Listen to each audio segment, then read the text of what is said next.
उससे जनता ने हर बार नाराजगी ही दिखाई है। यह सरकार जनता से हिंदू के नाम पर ही वोट लिया था, जिस धारा का नाम था धारा 3R। ये वक्फ बोर्ड का जमीन केंद्र सरकार के अंदर रहे। नमस्कार दोस्तों, मैं सतीश यादव, आप देख रहे हैं सोशल कॉन्ट्रैक्ट। सुप्रीम कोर्ट की तरफ से एक बड़ा फैसला सुनाया गया है वक्फ बोर्ड के लिए। यह फैसला से मुस्लिम समाज के लोगों को बहुत बड़ा राहत मिलने वाला है। वक्फ बोर्ड को लेकर, जिसके लेकर मुस्लिम समाज आए दिन अपनी आवाज उठाते रहे हैं, लेकिन आज सुप्रीम कोर्ट ने उनका बात को सुना और बात को सुनते हुए जो केंद्र सरकार चाहते थे कि जितना भी वक्फ बोर्ड का जमीन है और केंद्र सरकार के देखभाल में रहे और केंद्र सरकार के अंदर में रहे, लेकिन इसे लेकर मुस्लिम समुदाय खुश नहीं था। और मुस्लिम समुदाय नहीं चाहता था कि हमारा जो भी वक्फ बोर्ड का जमीन है जो सरकार के अंदर जाए, लेकिन केंद्र सरकार चाहता था। इसके वजह से मुस्लिम समुदाय की ओर से विरोध प्रदर्शन भी चल रहा था और केंद्र सरकार से नाराज भी था। इस वक्फ बोर्ड में केंद्र सरकार की तरफ से कई धारा भी लगाया गया था, जिसमें पहला धारा था, इस धारे का मतलब होता है कि कोई भी व्यक्ति अपनी जमीन को दान में देना चाहता तो उस व्यक्ति को 5 साल इस्लाम धर्म को मानना पड़ेगा और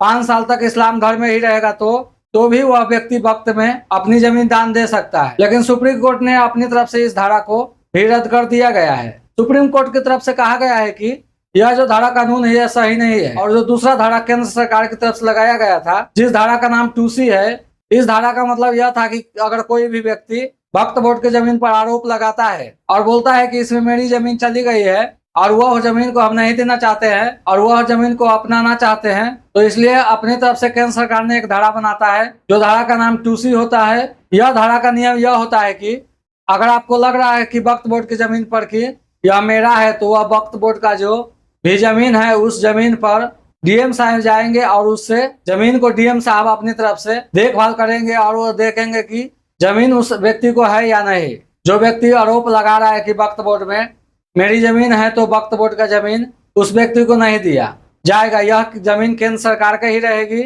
ऐसे नियम केंद्र सरकार की तरफ से लगाया गया था। इसलिए मुस्लिम समाज की तरफ से बोला जा रहा था कि जिसकी सरकार होती है उसी के अंदर डीएम काम करता है और डीएम भी उसी की बात मानती है, तो डीएम हमारे हित के लिए कैसे काम कर सकता है। वह जो भी काम करेगा वह सरकार के लिए ही करेगा, मेरा काम चाहकर भी नहीं कर सकता है। यह मुस्लिम समुदाय का आरोप है। और एक धारा और लगाया गया था कि जिसमें केंद्र सरकार का कहना था कि अगर वक्फ बोर्ड का संपत्ति को देखभाल करने के लिए जो भी व्यक्ति रहेगा 10 से 12, उसमें से 1 या 2 महिला रहेगी, वह कोई भी धर्म का हो सकती है, और 10 में से 5 हिंदू रहेगा।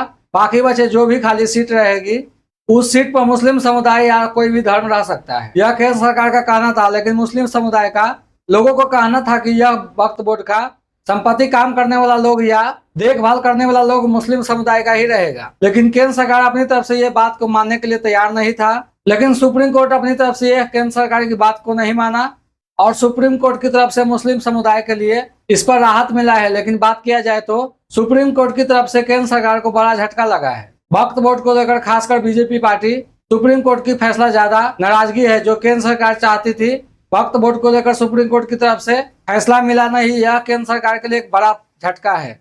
लेकिन केंद्र सरकार ऐसा करता क्यों है जो जनता के हित के लिए नहीं होता है। कभी मस्जिद तोड़कर मंदिर बनवा देना, कभी मंदिर तोड़कर रोड बनवा देना, कभी किसी के गरीब के घर पर बुलडोजर चलवा देना। लेकिन यह सरकार ऐसा कर ही क्यों रही है, जिससे तो जनता की कोई भलाई ही नहीं हो रही है। जो भी केंद्र सरकार की तरफ से फैसला आता है, बात किया जाए तो बीजेपी की सरकार हिंदू के नाम पर बना था और हिंदुओं को काम करने के लिए बना था। लेकिन यह सरकार हिंदुओं को काम न करके मुस्लिम करती है और मुसलमानों के घर में जाकर जगह खोजती है। यह बीजेपी पार्टी का लोग कहीं भी अपना भाषण देते हैं तो 100 शब्द में से 50 शब्द मुस्लिम शब्द के लिए ही होता है, ना कि हिंदू के, ना और ना भारत के विकास के लिए।